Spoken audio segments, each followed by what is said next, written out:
অন্ধকার হয়ে আসছে, ঝিঁঝি পোকার ডাক শোনা যাচ্ছে। বল্টু আর পটলা হেঁটে বাড়ি ফিরছে। পটলার হাতে একটা খাবারের প্যাকেট।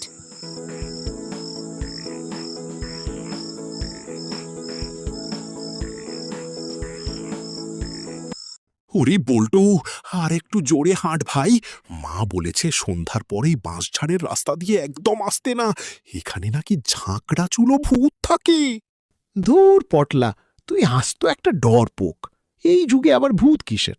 সব মনের ভুল। তুই শুধু খেতে পারিস আর ভয় পেতে পারিস। হঠাৎ করেই একটা বিকট খটখট শব্দ হয়।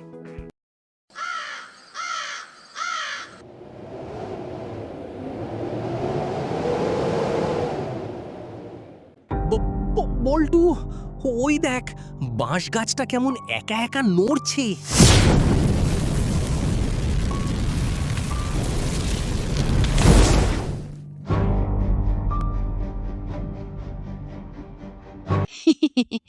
অনেক দিন পর দুটো জ্যান্ত মানুষ পেয়েছি।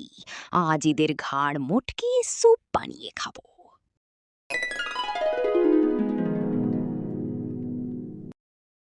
ওরে বাবা গো, ভূত!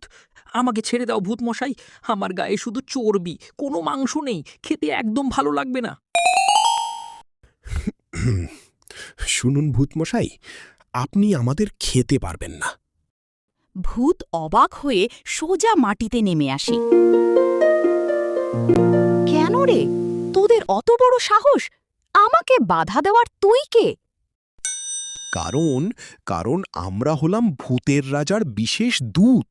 আমরা এইমাত্র ভূতের রাজার রাজপ্রাসাদ থেকে আসছি। আপনি যদি আমাদের ক্ষতি করেন, রাজা আপনাকে শাস্তি দেবে।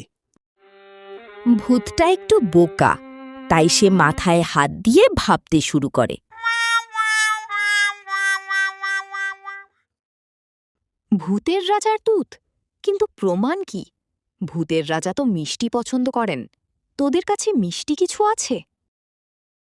হে জি, আমার বন্ধুর হাতে দেখছেন? এটা সাধারণ খাবার নয়, এটা হলো অমৃত লাড্ডু। ভূতের রাজা আমাদের এটা দিয়েছেন। কিন্তু আপনি যদি আমাদের ছেড়ে দেন, তবে এই পুরো প্যাকেটটা আপনাকে দিয়ে দেব। ওরে বল্টু, ওটা তো আমার পছন্দের মতিচুরের লাড্ডু রে। চুপ কর পটলা, জীবন বাঁচাবি নাকি লাড্ডু খাবি? ভূত লোভী চোখে লাড্ডুর প্যাকেটের দিকে তাকিয়ে বলে, সত্যি দিবি? ঠিক আছে, দে তাহলে, আজ তোদের ছাড়লাম। পটলা ভয়ে ভয়ে প্যাকেটটা ভূতের দিকে ছুঁড়ে দেয়।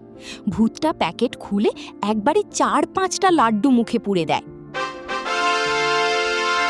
লাড্ডু মুখে দিতেই ভূতের চোখ কপালে উঠে যায়। আসলে ওগুলো সাধারণ লাড্ডু ছিল না।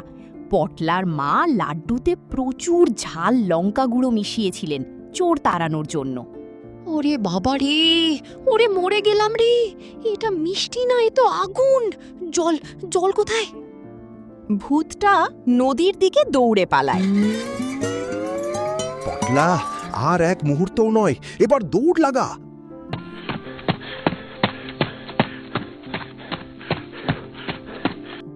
বল্টু আর পটলা হাঁপাতে হাঁপাতে বারান্দায় বসে আছে।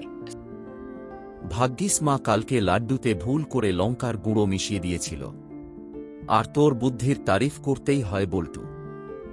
দেখলি তো, ভূত যতই ভয়ঙ্কর হোক, একটু বুদ্ধি খাটালেই কুপোকাত। তবে কাল থেকে কিন্তু আমরা আর সন্ধ্যার পর ওই রাস্তায় যাব না, কেমন?